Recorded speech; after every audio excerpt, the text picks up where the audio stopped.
평생을 성실하게 국민연금을 부어온 부부.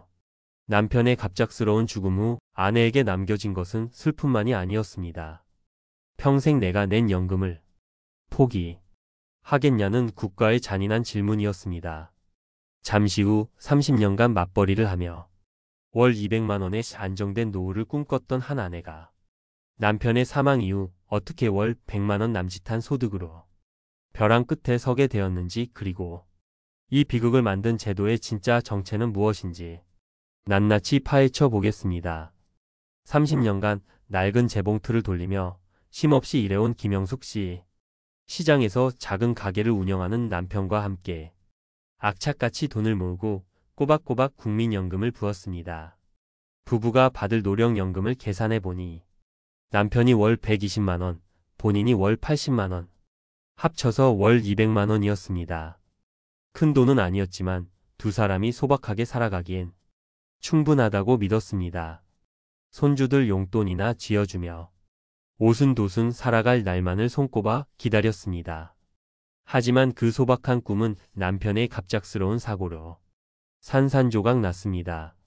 슬픔을 추스를 겨를도 없이 현실적인 문제들이 덮쳐왔고, 김영숙 씨는 국민연금공단을 찾아 유족연금을 신청했습니다. 그리고 그곳의 창구 직원 앞에서 그녀는 살면서 겪어보지 못한 황당하고도 잔인한 설명을 들어야 했습니다. 그녀의 머릿속이 하얘졌습니다. 직원의 설명은 이랬습니다. 두 가지 선택지 중 하나를 골라야 한다는 것. 첫 번째 선택은 본인의 노령연금 80만 원을 받는 것입니다. 이 경우 남편이 남긴 유족연금 약 72만 원의 30%인 21만 6천 원만 추가로 받을 수 있습니다. 합쳐서 월 101만 6천 원입니다. 두 번째 선택은 남편의 유족연금 72만 원을 전부 받는 것입니다. 하지만 이 선택을 하는 순간 본인이 30년간 부어온 노령연금 80만 원은 단 한 푼도 받지 못하고 그대로 사라진다는 것이었습니다. 결국 김영숙 씨는 한 푼이라도 더 받을 수 있는 첫 번째 길을 택할 수밖에 없었습니다.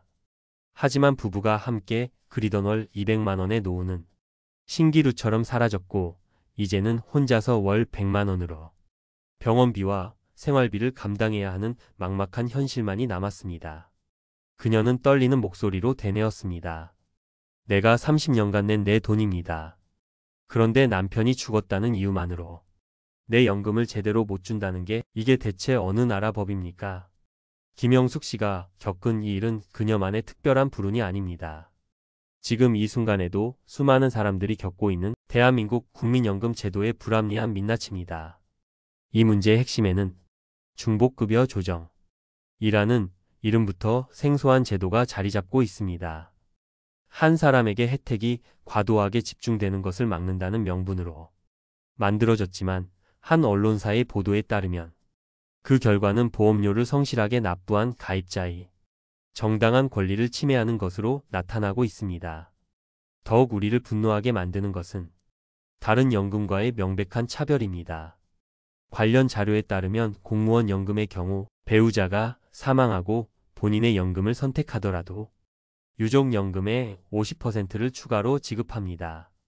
그런데 왜 모든 국민이 가입하는 국민연금만 유독 30%라는 낮은 지급률을 고수하며 차별을 받아야 하는 걸까요?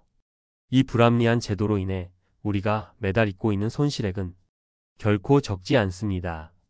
한 경제일간지의 분석에 따르면 만약 이 중복급여 조정 제도가 폐지된다면 수급자들은 월평 20여만 원의 연금을 더 받을 수 있다고 합니다. 1년이면 240만 원, 10년이면 2,400만 원입니다. 우리의 노후를 기댈 마지막 보루에서 이렇게 큰 돈이 매년 조용히 사라지고 있었던 겁니다.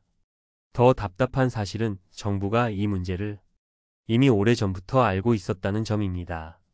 지난 2019년 한 보도 자료를 통해 유족연금을 선택해도 노령연금 일부를 지급하는 방안을 검토하고 중복지급률을 올리겠다고 약속했습니다.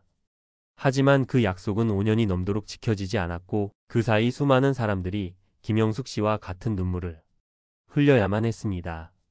자, 지금까지 우리는 이 제도의 가슴 아픈 현실을 들여다보았습니다. 분하고 억울한 마음에 화가 치밀어 오르는 것이 당연합니다. 하지만 지금부터가 정말 중요합니다. 이 불합리한 구조 속에서도 어떻게 하면 내 권리를 조금이라도 더 지켜낼 수 있는지 그 지혜를 이야기해 볼 시간입니다. 비슷한 시기에 남편을 떠나보낸 박정자 씨. 그녀 역시 처음에는 깊은 절망감에 빠졌습니다.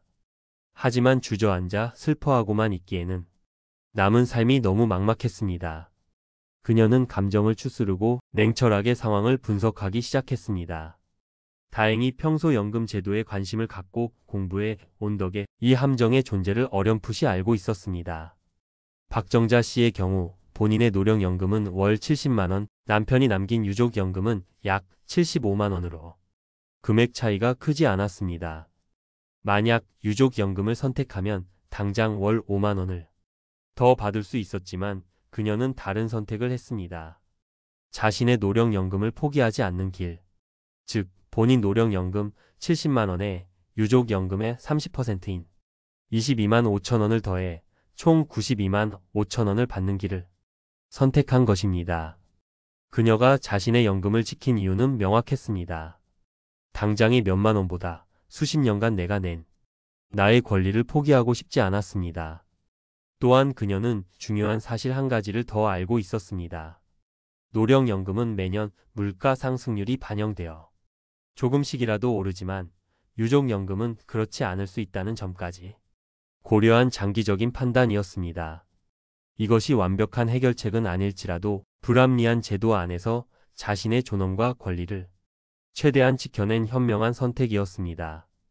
여러분이라면 이 상황에서 어떤 선택을 하셨을 것 같나요?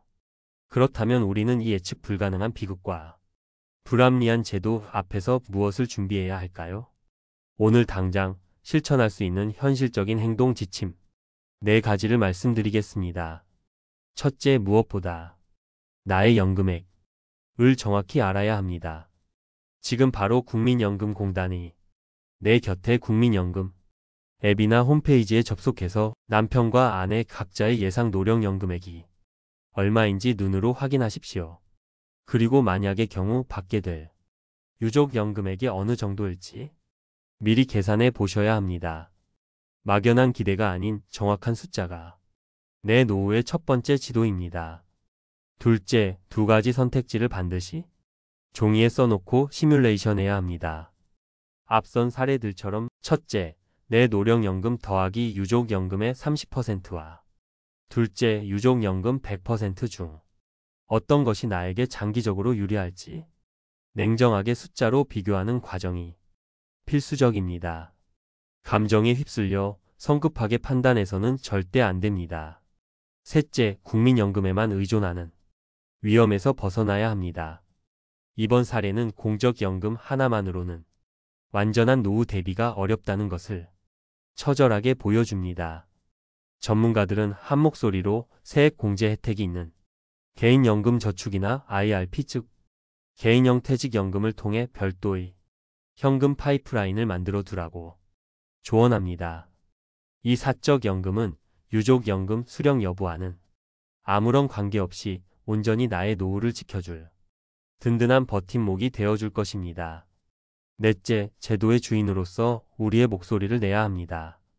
이 불합리한 제도는 결국 우리의 무관심 속에서 수십 년간 방치되어 왔습니다. 연금 개혁이 논의될 때 유족연금의 중복 지급률을 다른 직역연금 수준으로 현실화하라고 성실하게 보험료를 낸 사람이 권리를 보장하라고 우리의 정당한 목소리를 내야 합니다. 국민연금, 유족연금 제도는 분명 우리에게 깊은 배신감을 안겨주는 지점이 있습니다. 평생을 믿어온 약속이 한순간에 무너지는 듯한 상실감을 느끼게 합니다. 하지만 좌절하고 분노만 하기에는 우리의 남은 인생이 너무나도 소중합니다. 제도의 모순과 함정을 정확하게 인지하고 그 안에서 최선의 수를 찾아내는 지혜가 그 어느 때보다 필요한 시절입니다. 시스템의 배신에 눈물 흘리는 무력한 피해자가 아니라 어떤 상황에서도 내 삶의 주도권을 잃지 않는 준비된 사람이 되시기를 진심으로 바랍니다. 오늘 내용이 여러분의 노후를 지키는데 조금이나마 도움이 되셨기를 바랍니다. 비슷한 고민을 하고 계신 분들이 있다면 댓글로 여러분의 소중한 생각을 나눠주세요. 여러분의 이야기가 다른 분들에게 큰 위로와 힘이 될 수 있습니다. 내용이 유익하셨다면 구독과 좋아요를 통해 저희 채널을 응원해 주시기 바랍니다. 저희는 앞으로도 여러분의 편에 서서 더 현실적이고 힘이 되는 정보로 찾아뵙겠습니다. 감사합니다.